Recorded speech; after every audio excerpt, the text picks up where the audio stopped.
day, Dawn Watchers, and welcome to the fourth day of our Dawn Watch. Today's prayer focus is about the harvest and the laborers. Have you ever been in a crowd and felt overwhelmed by the great number of people? Have you wondered, how can God know all the different people in the world? He not only knows each one, but He knows each one very well and He cares about every single one of them. Isn't it amazing that each person in the world has a name, a face, a story, and a place in the heart and mind of God? Jesus had an experience once when He was looking out at the crowd, what He thought about, and how He responded to that sight. Let's read in Matthew chapter 9 verses 35 to 38. Jesus went through all the towns and villages, teaching in their synagogues, proclaiming the good news of the kingdom, and healing every disease and sickness. When He saw the crowds, He had compassion on them, because they were harassed and helpless, like sheep without a shepherd. Then He said to His disciples, "The harvest is plentiful, but the workers are few. Ask the Lord of the harvest, therefore, to send out workers into His harvest field." When Jesus saw the crowd, He was moved with compassion for them. Why? Because He saw how great their spiritual need was. They were harassed and helpless, like sheep without a shepherd, as He described it. In our time now, we can see people who are also harassed, helpless, and lost. Ours is a world of misled masses and confused crowds. There are victims of false religion, people whose religion teaches them to hate and kill, people who've been told that faith is a guaranteed path to health and wealth, or people who think they can earn their way to God by being good. And then, there are also those who are deceived by the world's view of secularism, who believe that money and luxury equate happiness.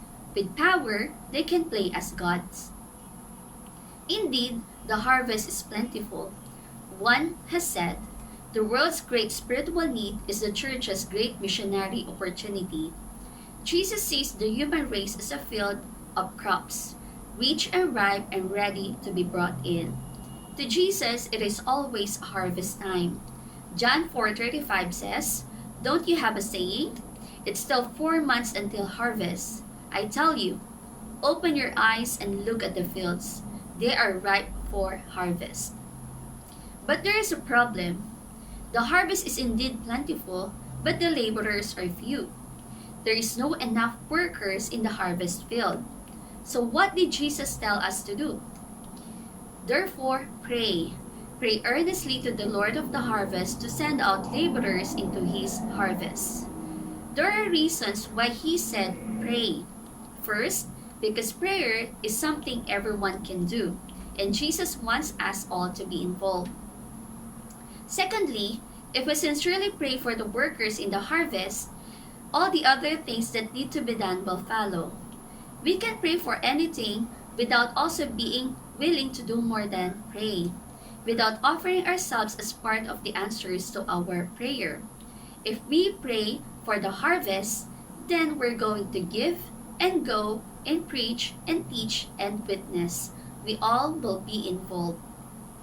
Lastly, Jesus commands us to pray to remind us that when it comes to conversion, the real work can only be done by God Himself. When we pray, we ask the Lord not just to raise up workers, but then to use those workers and bless their efforts and fruitfulness. We are recognizing that it all really depends on God Himself.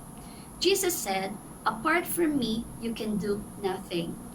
Prayer helps us to remember to give credit where credit is due for any success we may have in our ministry.